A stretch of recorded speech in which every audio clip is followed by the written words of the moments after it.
Nino, what is up, brother? Hey John, how you doing, man? Thank you for having me. As This always. time we got it right this time, man. I'm sorry last week, No, but it's on me and newfangled technology, brother. It's all good.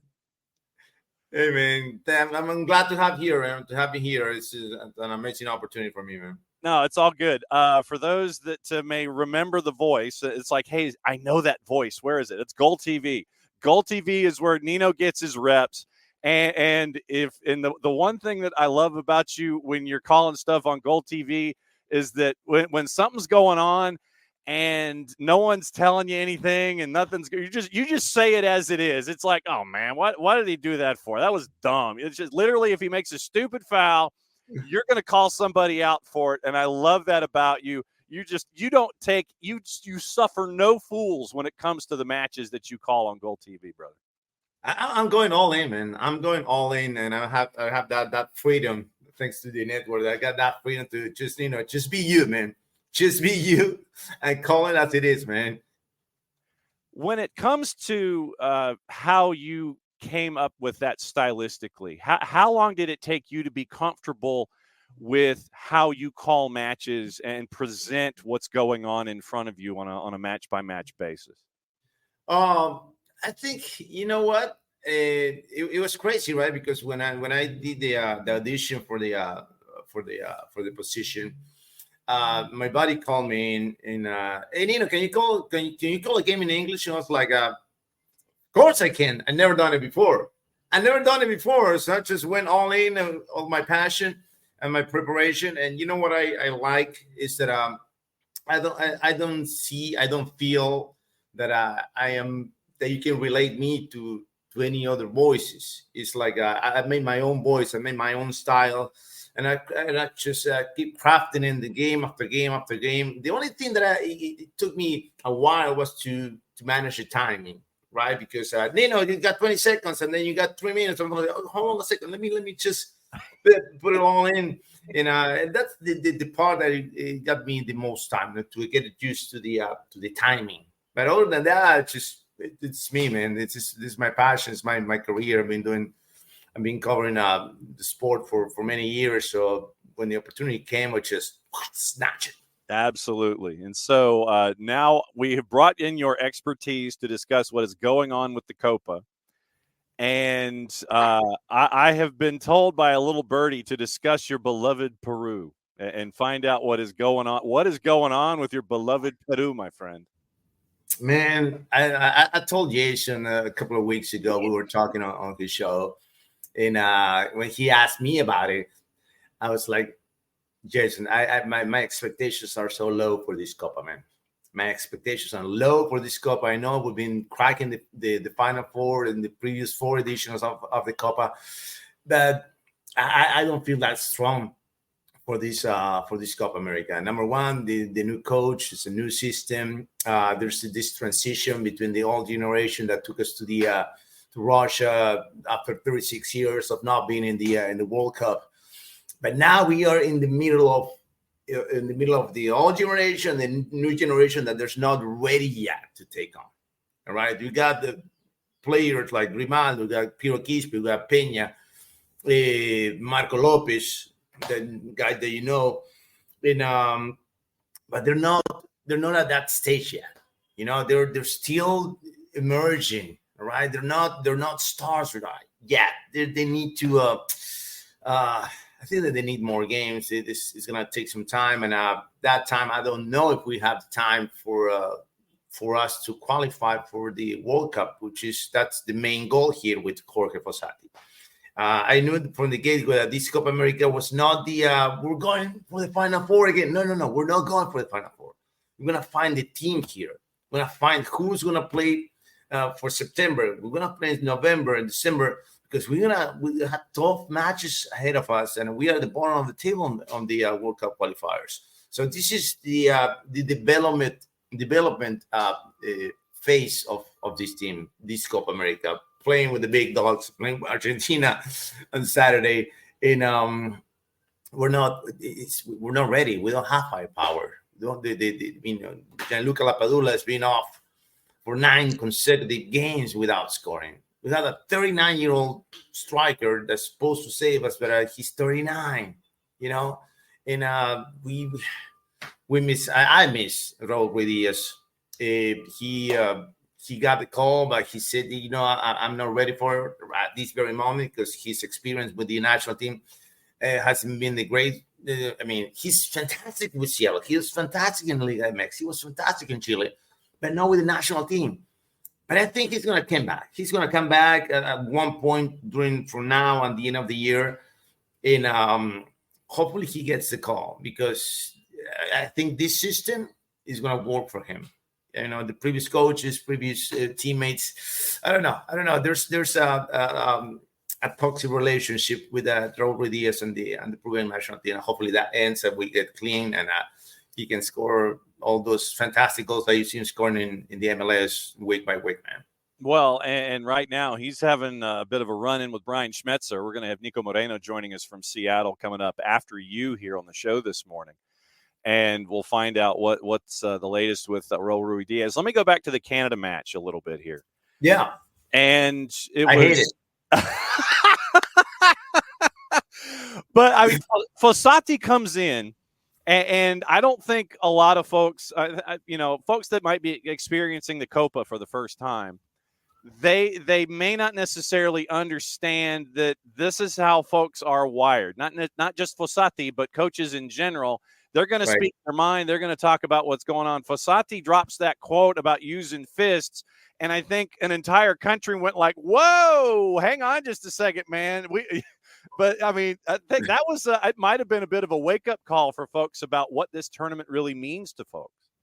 It means a lot. It means a lot. This Copa America, it's how do I put it, man? It's our World Cup. It's a World Cup, and I don't think that they have that sense in CONCACAF. It's kind of like, all right, we're invited to the party, but this is not just a party, man. This is serious business here, and we're going all in here. Okay, and when he's talking about the fist, it's because we're gonna fight for every single match, man. Every single match is a war. This is soccer war, man. This is CONMEBOL. This is the biggest stage in the continent, right? And I understand that in the continent. So, yeah, get ready for Canada. Get ready for Peru. Get ready for everyone that's gonna play on this. We got one more game left. I don't know if Canada's gonna make it. It's gonna be interesting. That last game of the on our group, Messi's not gonna play. It's confirmed already. This morning I confirmed that he's not gonna be on the he's gonna be on the game for against Peru on Saturday. Di Maria might be taking a rest too. In the world champions and the current reigning champions of the Copa America. They might take it easy on us. We'll see. Who has been the biggest disappointment outside of what may be in your heart? In this tournament, who's been the biggest disappointment for you so far in the Copa? As a team? Yeah. All right. I predicted this. I predicted this that Mexico was not going to have a Copa America. That I told Jason that I think that Mexico was going to go through the group stage. Mm-hmm. It's happening now. It's happening now. Now, the disappointment for me is Ecuador. That's disappointing because Mexico, I was expecting that this was going to happen. Now, for me, Ecuador, who, by the way, never won a Copa America, and for some strange reason, every Copa America, they fail. They failed miserably. They didn't advance to the knockout stage. The last time they advanced was in 1995. Okay, and but this year, also like, okay, this is a new generation, exciting young players. Almost 95% of the team plays in Europe. Independiente del Valle providing Kendry Páez, every other player, Mo Caicedos of the world. And but there's one thing with Ecuador, it's an endemic situation with the teams on this side of the continent, on the Pacific side, because all the strikers are on the other side. Uruguay, Argentina, and Brazil. When it comes to the Pacific side, in Colombia, Chile, Peru, Ecuador, we don't produce strikers. Chile doesn't have a world-class striker. We don't have a world-class striker. Colombia doesn't have a world-class striker. And with Ecuador, now that they have Ener Valencia after that kamikaze tackle kung fu thing that he did to take down the player, he's off for 2 rounds, and you can tell how crucial is Ener Valencia at 33. Mm-hmm. At 33 for the offense in Ecuador. But I was saying, okay, so they don't have that, but they got multiple options coming from the midfield, from the wings that they can score. But you need that element. You need that player that makes a difference and on top of the offense. They don't have that. But they managed to take the game. They managed to get a win. And they're there. I mean, they're just going to play Mexico in the last round. And get ready, Tricolor. Get ready. I mean, the thing about El Tri when it comes to Mexico as a side for me, I think they waited too late to transition out the older players. Yeah. And they thought that, we can run it back one more time. We got this group. We think we can do it. And then you go, you fall on your face. And then you're like, oh, crap, what do? We're stuck. And I think that right now is the proof that Mexico is stuck and they waited too long to unstick themselves out of the mud right now. This is the situation with Mexico. Please, my Mexican friends, forgive me. I got a lot of Mexican friends.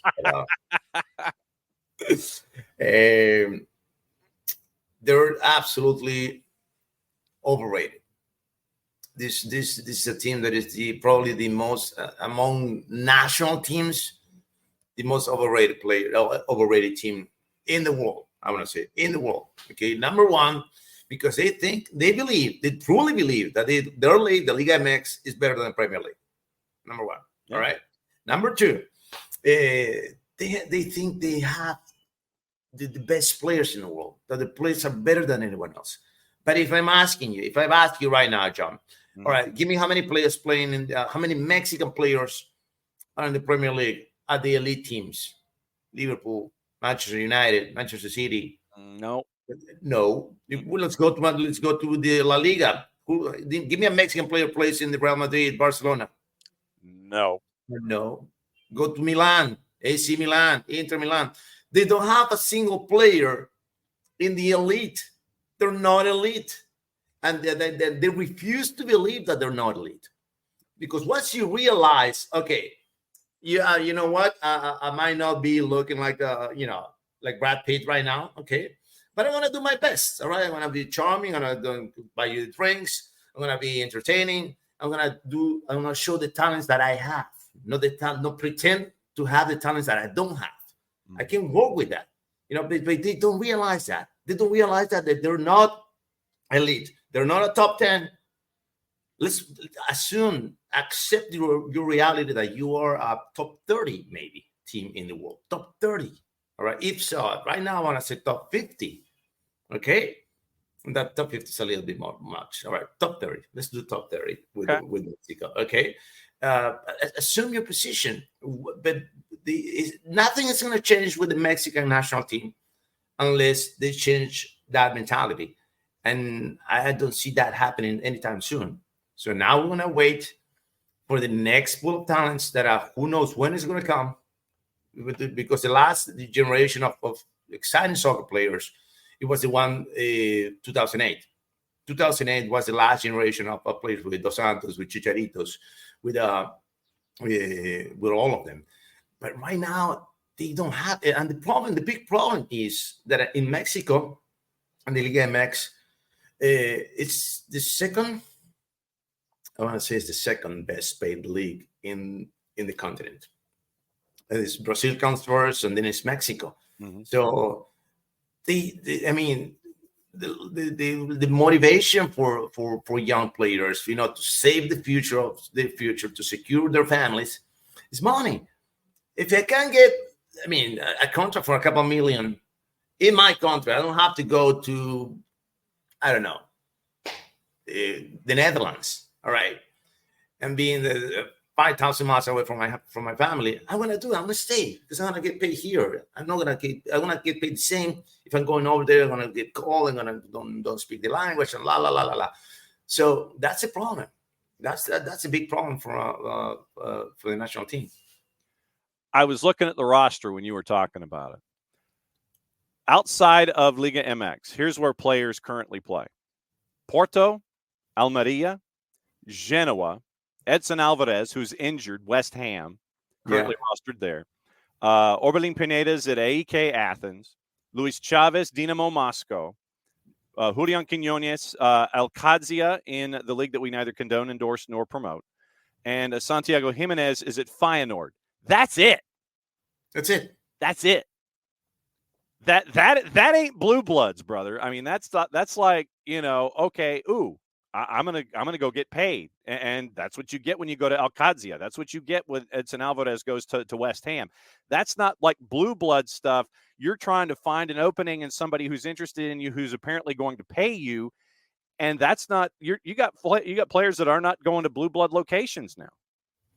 Exactly, and if you go, if we're gonna make the comparison, they don't like comparison. Nobody likes comparisons, but to the national team, to the U.S. men's national team, they it's a long way. They came a long way from remember from Alexi Lalas making it's an American playing in Europe. Yeah. Are you kidding me? And now you got plenty of Americans playing in Europe, and you get plenty of Americans playing on the top leagues, and that translates into the pitch right now. That's the difference right there between playing for AEK than playing for AC Milan, like Pulisic. It's a big difference. When you look at the United States team in this tournament, what is your impression of them as a group, and how far do you think they can go? I think quarterfinals. Mm-hmm. I think quarterfinals. I don't think they're gonna make it. I don't think they're gonna crack the top four because the big four is way too strong right now. Yeah, way too strong in this competition. Argentina, Brazil, Colombia, they're way too strong. Brazil, really?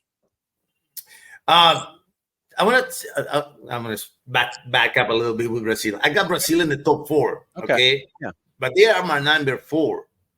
Number one for me is Uruguay. Number two is Argentina.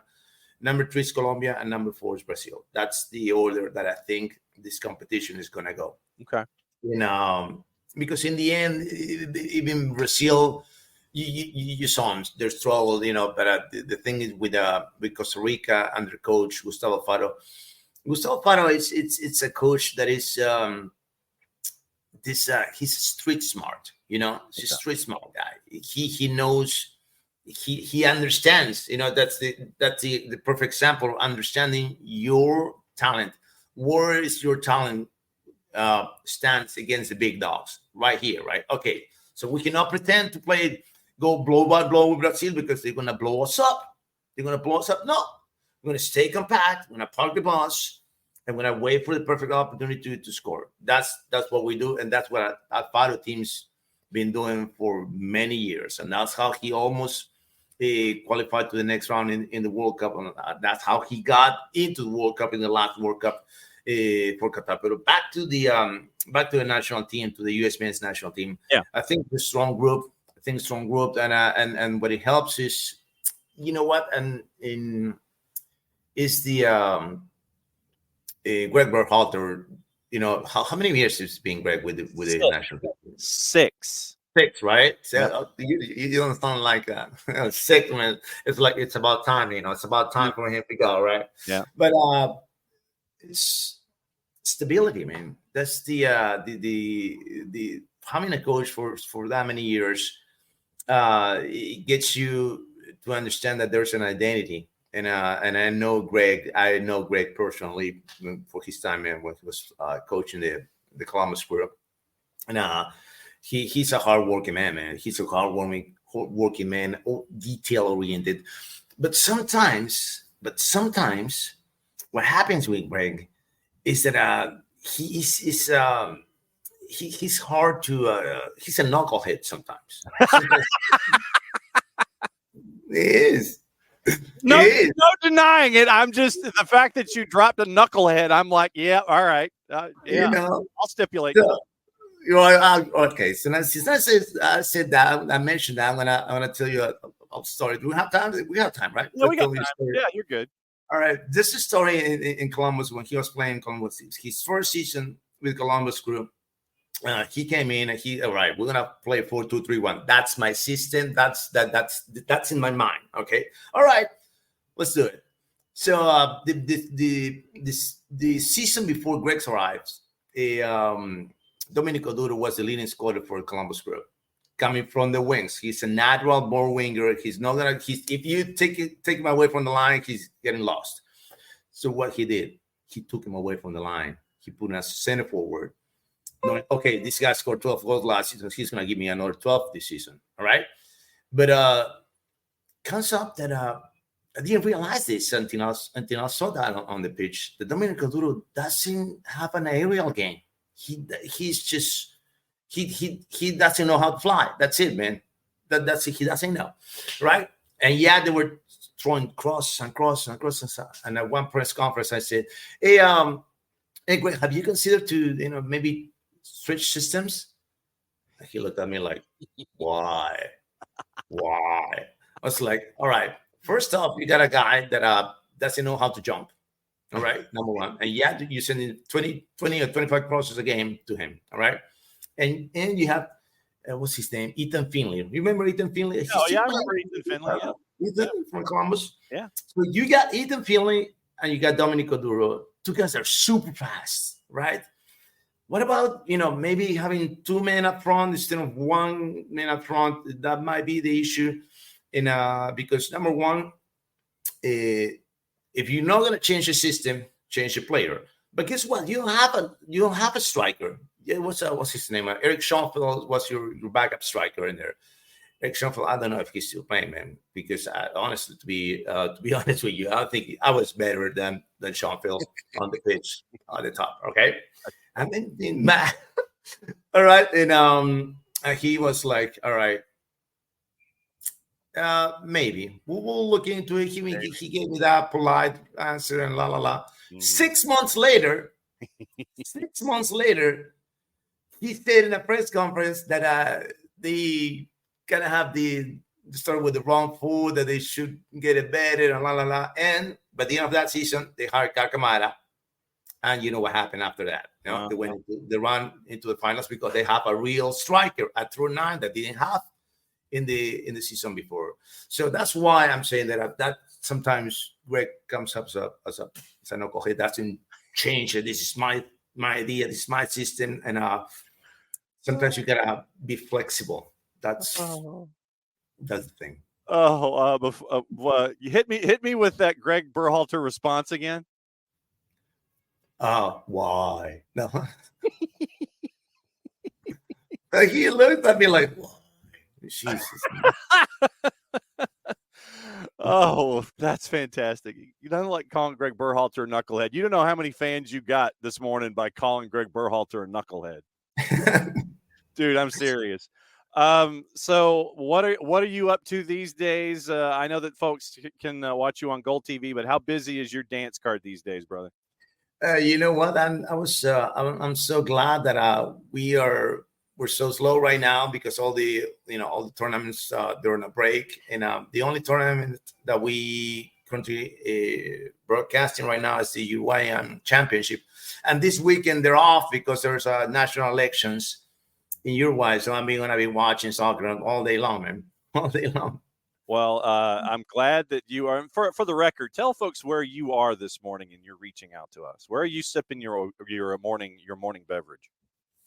Oh, my morning. I got some orange juice. Mm-hmm. Where are you dialing in from?